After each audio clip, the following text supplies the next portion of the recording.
بسم اللہ الرحمن الرحیم۔ تلک الرسل قرآن کریم کا تیسرا سپارہ، اس کے دو حصے ہیں۔ گویا کہ اس میں دو صورتیں ہیں، ایک صورت کی اختتام ہے اور دوسرے کی ابتدا ہے۔ تو پہلے آدھے سپارے میں سورہ بقرہ ہے اور دوسرے آدھے پارے میں سورہ آل عمران ہے، دو رکوع پیچھے چھوڑ کر۔ تو جو پہلا پارہ ہے سورہ بقرہ کا، اس میں دو آیات ایسی ہیں۔ پہلی آیت ہے آیت الکرسی، جو پہلے ہی صفحے پر ہے۔ یہ آیت قرآن کریم میں سب سے بڑھ کر محترم اور عظمت والی ہے۔ اس آیت سے اس آیت کو کہتے ہیں سب سے بڑی آیت، لیکن یہ سب سے بڑی آیت باعتبار احترام اور عظمت کی ہے۔ اور دوسری آیت ہے آیت مدائنہ، جسے کہتے ہیں آیت مدائنہ۔ یہ رکوع نمبر 6 میں ہے۔ کل دو ہی آیات ہیں رکوع نمبر 6 کی۔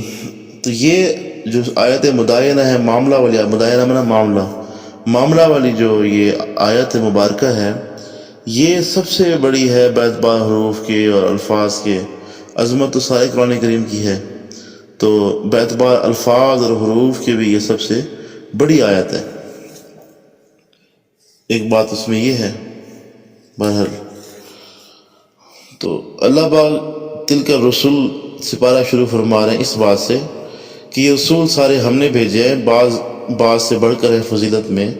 ہر ایک کو اللہ پاک نے درجات عطا فرمائے ہیں۔ بعض ایسے ہیں کہ جنہوں نے اللہ سے کلام کیا ہے، لیکن اگر اللہ چاہتے تو تم لوگ اختلاف نہ کرتے، لیکن اس کے باوجود تم لوگوں نے اختلاف کیا اور کچھ لوگ ایمان لے آئے، کچھ لوگ کافر رہے۔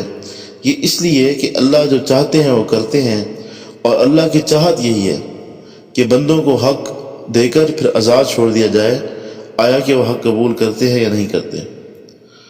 اور جو پہلا رکوع ہے اس میں اللہ پاک بڑا عجیب طریقے سے ارشاد فرما رہے ہیں۔ فرمایا اے ایمان والو، تم اپنے مال کو خرچ کرو اس سے پہلے کہ پھر ایسا دن آ جائے جس میں نہ کوئی بیع ہو، نہ کوئی سودا ہو، نہ کوئی دوستی کام آئے، نہ کوئی سفارش کام آئے، تو خرچ کرو۔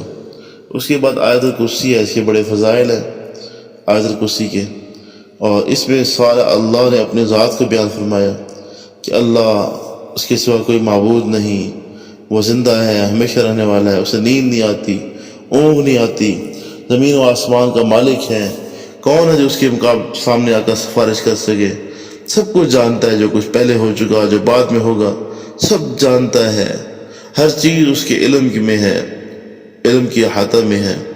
اس کی کرسی جو ہے وہ زمین و آسمان سے بھی بڑھ کر وسیع ہے، اور زمین و آسمان کی حفاظت اس کو تھکا نہیں سکتی، وہ بلند و بالا اور عظمت والا ہے۔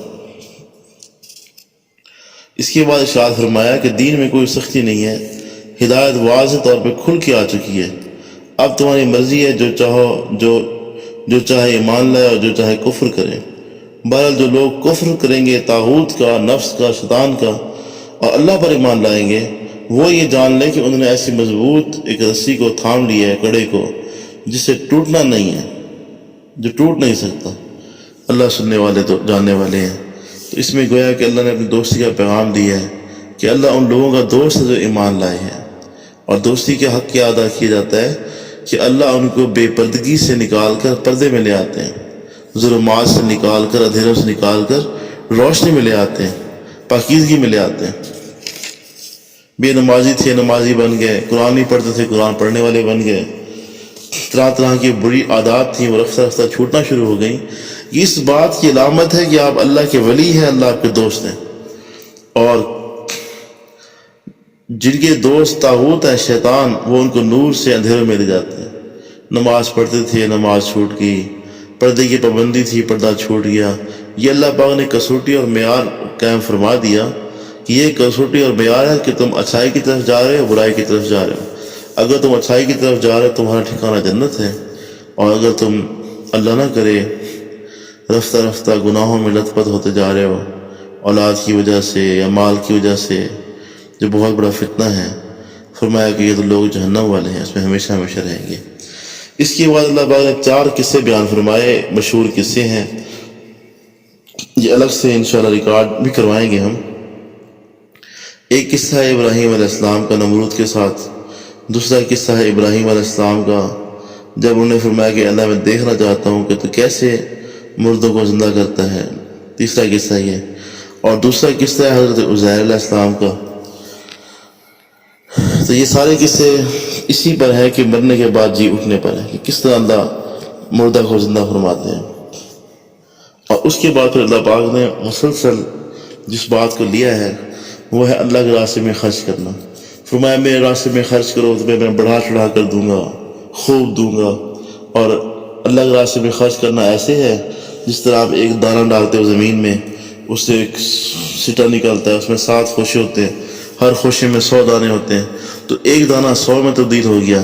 اللہ کے راستے میں تم 1 روپیہ خرچ کرو، ہم اس کو بڑھا چڑھا کر 700 کے برابر کر دیں گے۔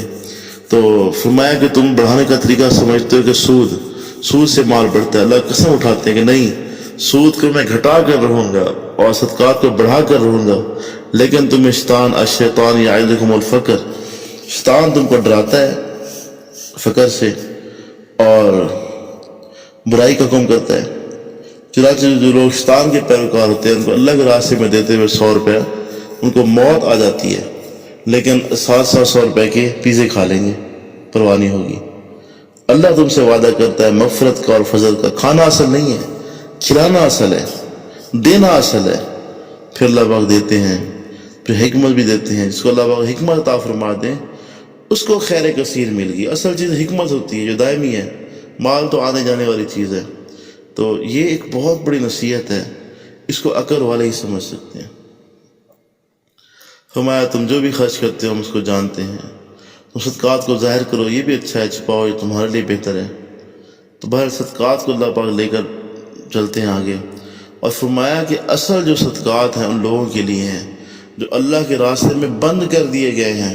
مطلب یہ نہیں کہ وہ کما نہیں سکتے، نہیں، بلکہ اللہ فرماتے ہیں لا یستطیعون ضربا، ان میں استطاعت نہیں ہے کہ زمین میں سفر کر سکیں۔ کما تو سکتے ہیں لیکن کمانے کی طاقت ہمیں ختم کر دی ہے، اس لیے کہ وہ ہمارے کام میں لگ رہے ہیں۔ جاہل سمجھتے ہیں کہ یہ مالدار ہیں اس لیے کہ وہ سوال سے بچتے ہیں، لیکن اے مخاطب اگر تیرے اندر بصیرت ہے تو ان کو چہروں سے پہچان لے گا، اس لیے کہ کسی سے لپٹ کر سوال نہیں کرتے۔ بہرحال اسی کو اللہ پاک لے کر پھر آیت مدائنہ آگے آ جاتی ہے، اور آیت مدائنہ میں معاملہ کہ کس طرح کرنا ہے۔ کوئی بھی معاملہ کرو اس کو لکھ لو، اگر وقتی معاملہ ہو اس کو لکھنے کی ضرورت نہیں ہے، لیکن اگر کوئی بڑا معاملہ ہے اس کو آپ لکھ لیں، اور فرمایا کہ لکھو ضرور، چاہے کوئی چھوٹا معاملہ ہو یا بڑا معاملہ ہو، لیکن یہ نہیں کہ ہاتھوں ہاتھ کا معاملہ اس کو بھی آپ لکھیں، ایسا نہیں ہے، بلکہ معاملہ کچھ نہ کچھ اس کی حیثیت ہو۔ اگر سفر میں ہو، کاتب بھی نہیں ہے، خود بھی نہیں لکھ سکتے، تو کوئی رہانی رکھ لو۔ اس کے بعد آخر میں اس سورہ بقرہ کے آخر میں جو آیات مبارکہ ہیں، یہ 3 آیات یہ بڑی محترم اور بڑی معزز آیات ہیں۔ یہ حدیث پاک میں آتا ہے کہ اللہ کے خزانوں میں سے ایک خزانہ ہے۔ سورہ بقرہ کی آخری آیات اور سورہ فاتحہ یہ 2 انمول خزانے ہیں اور اس کے بڑے فضائل ہیں۔ بہرحال سورہ بقرہ کے بھی بڑے فضائل ہیں۔ اس کے بعد سورہ آل عمران شروع ہوتی ہے۔ سورہ آل عمران کا جو خلاصہ ہے وہ کچھ یوں ہے: